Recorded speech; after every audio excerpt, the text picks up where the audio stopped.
Hello friends, आप देख रहे हैं अपना चैनल VBA जूनियर।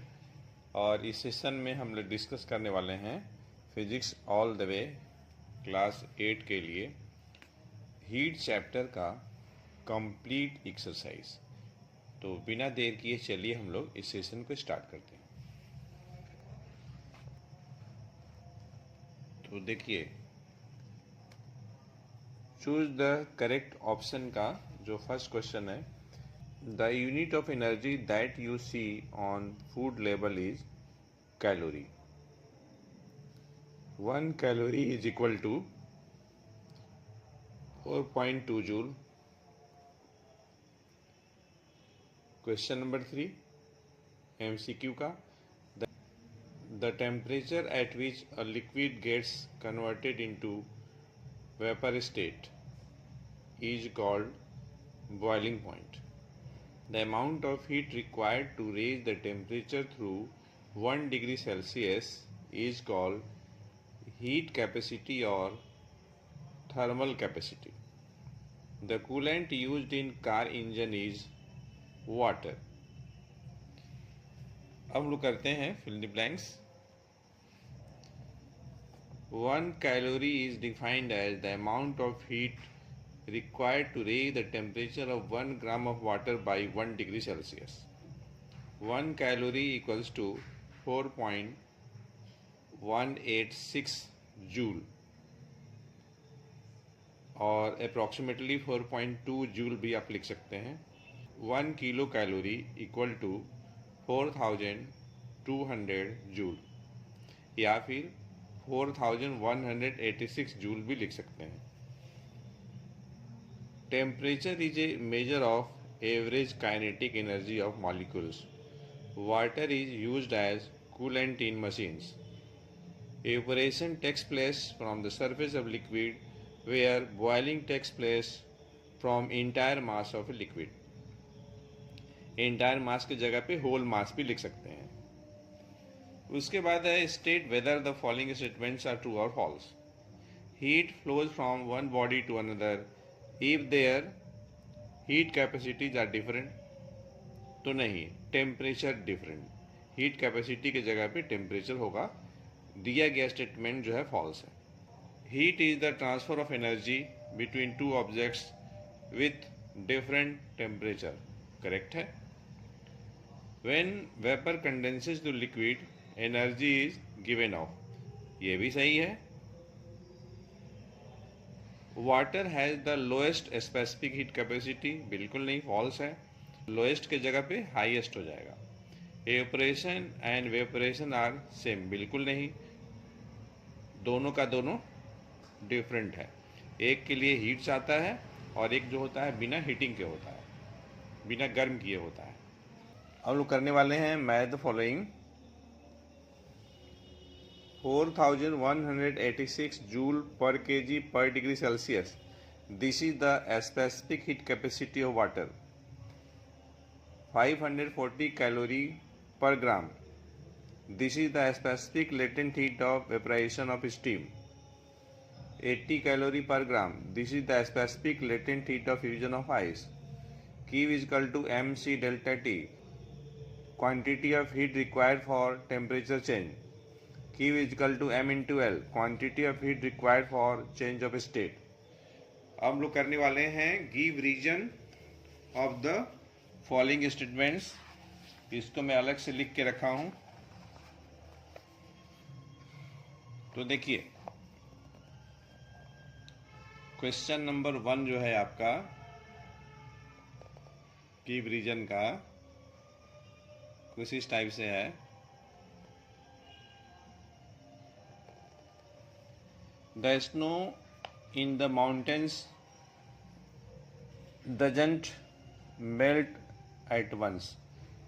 तो इसका रीजन है due to high specific latent heat of fusion of ice that is 3,36,000 joule per kg। यहाँ आप 336 जूल पर ग्राम भी लिख सकते हैं। Question number 2, it is colder when the snow or ice starts melting than when it is snowing. This is because when snow or ice melts, it absorbs heat from its surroundings to undergo the phase change from solid to liquid, causing the temperature of the surrounding air to fall लिख सकते हैं या drop लिख सकते हैं. Question number 3. Evaporation causes cooling. Answer होगा because in this process heat is absorbed from the surroundings. Question number 4. During the day, sand on the beach is hotter than the water in the sea. इसका reason है the specific heat capacity of sand is less than the specific heat capacity of water. जिसकी देखिए specific heat capacity कम होती है वह जल्दी गर्म हो जाता है और जिसकी ज़्यादा होती है वह देर से गर्म होता है. इसलिए दिन के समय जो सैंड होता है बीच पे वो ज़्यादा गर्म होता है in comparison to water. Question number 5. Change of state takes place at constant temperature. This is so because heat energy is utilized in changing the intermolecular space. Intermolecular space को चेंज करने में जो भी आप हीट सप्लाई करते हैं उसका utilisation हो जाता है. इसलिए स्टेट चेंज के समय टेम्परेचर कांस्टेंट होता है. हम लोग करते हैं answer briefly. Question number 1. Define 1 calorie. तो 1 कैलोरी का डिफिनीशन है the amount of heat energy required to raise the temperature of 1 gram of water by 1 degree Celsius. Question number 2. On what factors does the heat required for rise in temperature of a body depend? तो पहला factor है mass of the body, दूसरा है nature of the body. Question number 3. What does it mean when we say that a specific heat capacity of iron is 450 joule per KG पर degree Celsius? तो ऐसे question आते हैं तो उसका आप आंसर देंगे इसी डेटा के बेसिस पे. It means that 450 joule of heat is needed कहिए या रिक्वायर्ड कहिए to raise the temperature of 1 kg of iron by 1 degree Celsius. यहीं से आंसर छिपा हुआ है 450 जूल पर केजी के लिए और 1 डिग्री सेल्सियस राइजिंग टेम्परेचर के लिए जो अमाउंट ऑफ हीट नीडेड होगी वह जो होगी 450 जूल होगी. Question number 4. What is the principle of calorimetry? तो देखिए चाहे आप प्रिंसिपल ऑफ कैलोमेट्री कहिए या तो फिर प्रिंसिपल ऑफ मिक्सचर कहिए, बात एक ही है. तो according to principle of calorimetry और principle of mixture total heat lost by hot body equals to total heat gain by cold body. देखिए हीट लॉस्ट किसके द्वारा होगी? हॉट बॉडी के द्वारा. हीट गेन किसके द्वारा होगी? तो कोल्ड बॉडी के द्वारा. Question number 5. Why does temperature remains constant during change of state? तो this is so because heat is utilize in changing the intermolecular space. हम लोग करने वाले हैं न्यूमेरिकल्स. क्वेश्चन नंबर 1 है 5000 calorie of heat is supplied to 1 litre water. Find the rise in temperature of water. Given a specific heat capacity of water equals to 1 calorie per gram per degree Celsius. Density of water equals to 1 gram per cubic centimeter. cc means cubic centimeter. तो यहाँ पे देखिए Q दिया है 5000 calorie. Specific heat capacity of water 1 calorie पर ग्राम पर degree Celsius. Density of water 1 ग्राम पर cubic centimetre. हमारे पास देखिए एक रिलेशन होता है 1000 litre equals to 1 cubic metre. यहाँ से आप 1 लीटर को एक्सप्रेस कर सकते हैं in terms of cubic metre. तो आ जाएगा 1 litre equals to 1/1000 cubic metre. अब देखिए वॉल्यूम 1 लीटर दिया है. पहले आप मास ऑफ वाटर निकाल लीजिए. Mass is equal to volume into density. Volume कितना है? तो वॉल्यूम है आपका 1/1000 क्यूबिक मीटर. डेंसिटी वाटर तो 1 ग्राम पर क्यूबिक सेंटीमीटर को हम लिख सकते हैं 1000 kg पर क्यूबिक मीटर. चूंकि वॉल्यूम को एसआई में लिए हैं इसलिए डेंसिटी को भी एसआई में कन्वर्ट कर लिया गया है. तो 1000 कैंसिल तो 1 kg आ जाएगा. तो वाटर की जो मास होगी 1 kg होगी.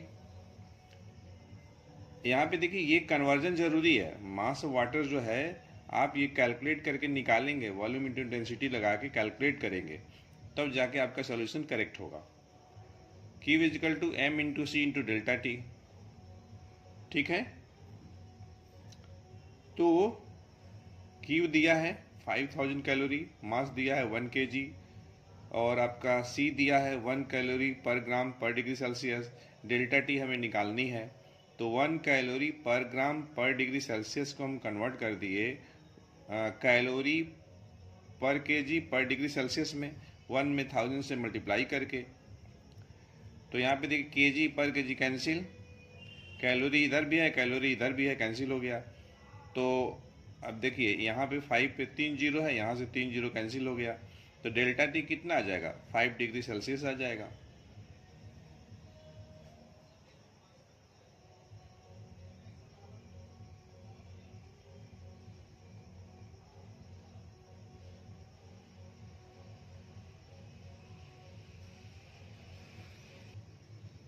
Question number 2, calculate the specific latent heat of substance if 8000 joule of heat is required for melting 25 gram of substance. Q दिया है 8000 जूल, मास दिया है 25 ग्राम, आपको L निकालना है। L मतलब क्या, लेटेंट हीट ऑफ फ्यूजन। तो Q is equal to M into L लगा लीजिए, L बराबर Q बाई M हो जाएगा। तो Q आपका है 8000 जूल और आपका मास जो दिया है 25 ग्राम दिया हुआ है। तो 8000 को जो आप डिवाइड करेंगे 25 से तो आपको आ जाएगा 320 और यूनिट हो जाएगा जूल पर ग्राम। आप चाहें तो इस आंसर को आप जूल पर केजी में भी कन्वर्ट कर सकते हैं, बस करना नहीं है, 320 में 1000 से मल्टीप्लाई कर देना है। तो आपका आंसर हो जाएगा या तो 320 जूल पर ग्राम या तो फिर 3.2 into 10 to the power 5 joule per kg। Question number 3,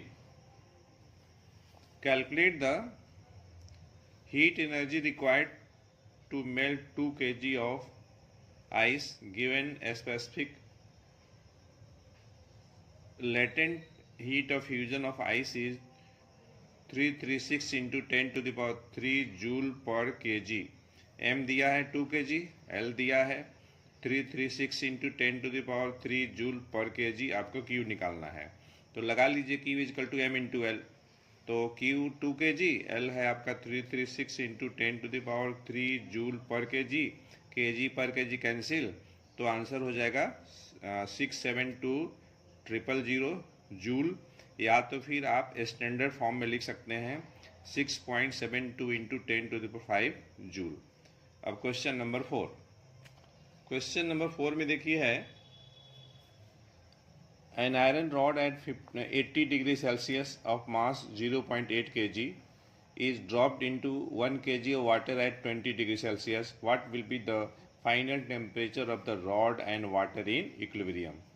So according to principle of mixture, total heat lost by iron rod equals to total heat